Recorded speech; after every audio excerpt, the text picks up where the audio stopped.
Today I'm back on the Yamaha 250 Virago, and I'm about to recover the seat. As you can see, I've got some new material here. I've got the seat on the floor. I've taken most of the staples out of it. I just wanted to show you my technique for taking out the staples, what I do, make it a little bit easier. So I just want to show you how many staples I've taken out so far. It's been crazy. And then I'll show you my tool and all that. Let's get started. There's all the staples I've taken out so far. Boy, there's tons of them. As you can see, I've got this removed almost all the way around. I've got this little section right here left with staples in it. And this is what I use. It's a Stanley screwdriver. You could use any kind of screwdriver you want. It's just a straight blade screwdriver that I cut a notch in. And I'll show you what I use that notch for. It has to be kind of a thin blade, and a longer handle like this would be preferable because it gives you a little bit of leverage. And all I do is I take the pointy part and I stick underneath of it like that, and I pull up on it. And a lot of times it'll pull out. If it doesn't, I'm going to show you what else you could do. Let me try to get one here that doesn't pull out the right way. Let's say you're pulling these out and you only get one side to come up. All you need to do is just take this and turn it, get on the other side and turn it, and then it pops right out.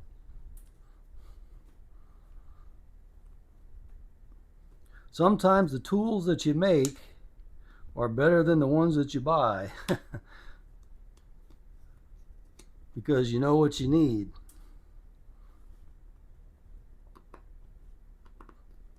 And these staples going into this plastic is really a difficult thing to make them go in and to pull them out at the same time.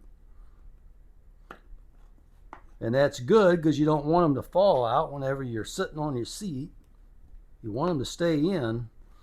But boy, this thing has got a ton of holes in the plastic now from the original and from this recover.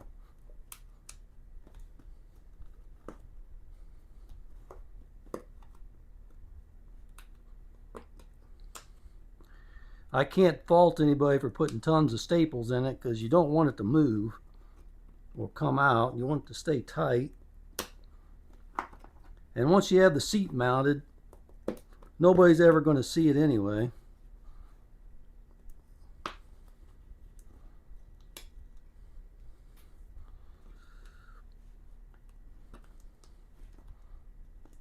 I don't know how long I spent taking all these out. It's probably been 20-30 minutes probably.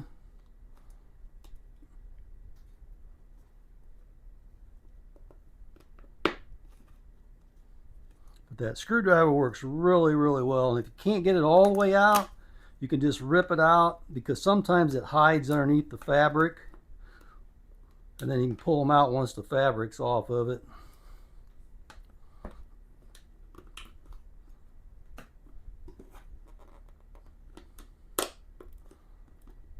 Works really good.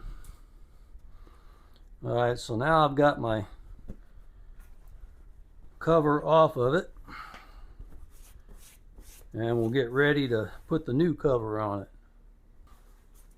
So I'll just lay my fabric down here on the floor.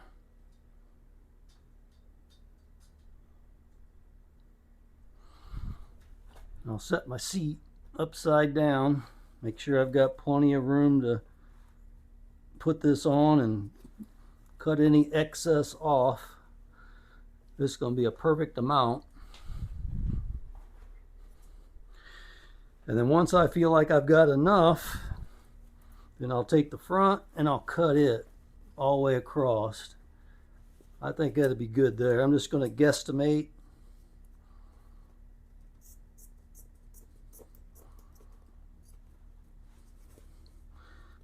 Be better if I had some good sharp scissors, huh?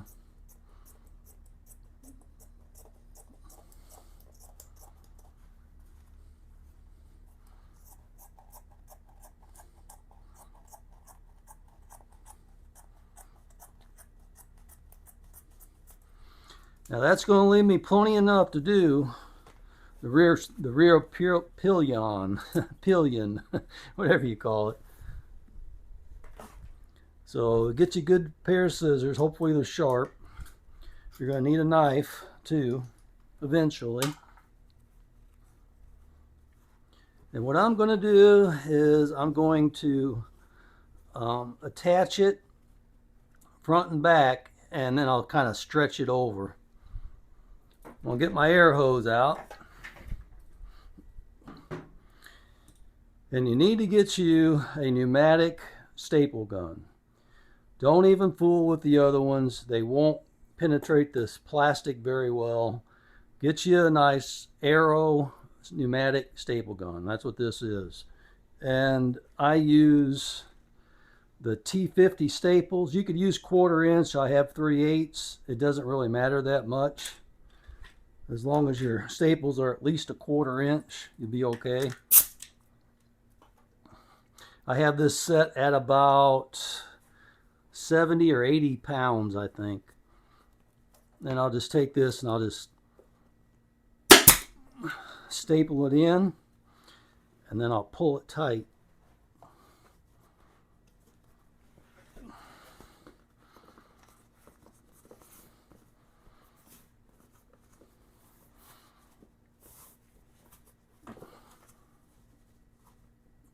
Try to pull it as tight as I can get it, and then tuck it down.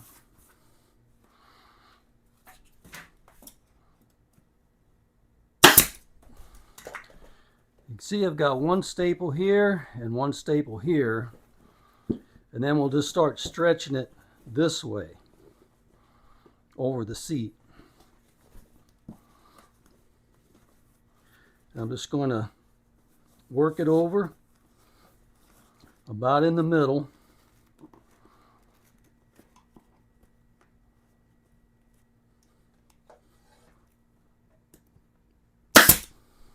Staple it. Work it over in the middle again. Make it nice and tight.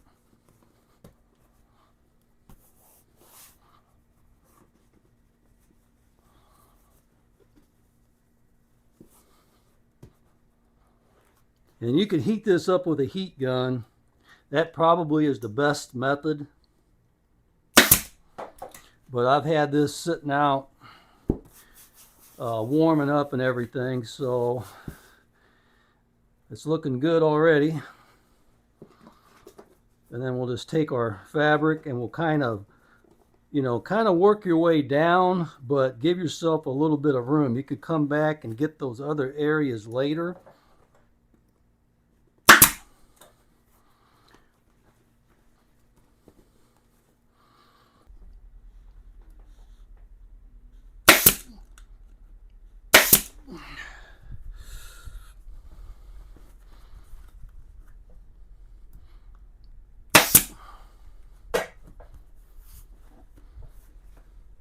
Looking pretty good. Got a couple little wrinkles in it. I don't think it looks bad at all though. Nice and tight. So let's take our knife. So let's just take the knife and we'll cut around it. Get the excess off of it. Gotta be really careful on this step.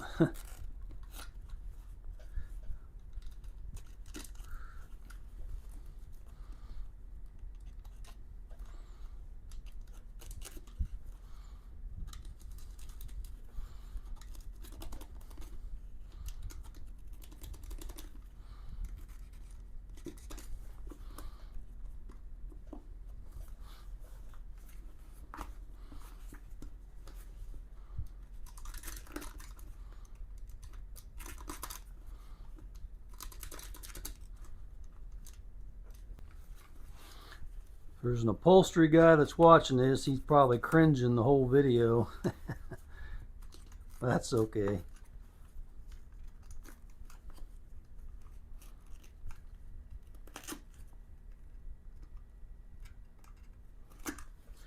We're saving a bunch of money doing it ourselves, and we can make it look pretty decent.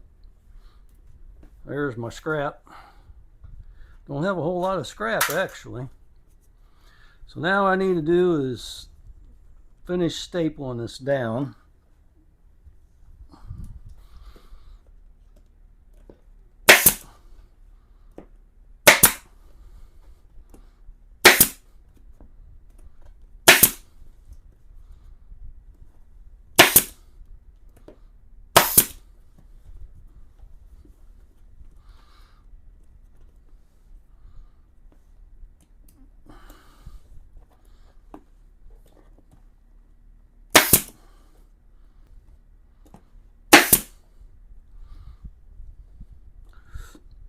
Right here behind these posts, it's going to be almost impossible. I may have to put a thumbtack in there, which I think I probably will.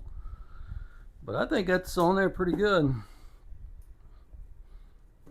It's not perfect. Got a couple wrinkles here, there. I might be able to put the hair dryer on that and maybe work some of those out. I don't know. I'm not really worried about it. I think it looks 100% better than what it did. I think that looks 100 times better than what was on there. This old corrugated, I don't know what you'd call it. It's got little nubs all over it. I just think that looks horrible. We don't want that. I got a nice smooth looking seat now. Brand new fabric on it. It's got a little wrinkle here or there, but I think it looks a lot better. I'm going to do this back one. I won't do it on camera. It's the same process. It's really easy to do. If you're good at this, it's probably easier than what I made it look like. But I think this looks really good. All right, time to move on to the next thing. Thanks for watching.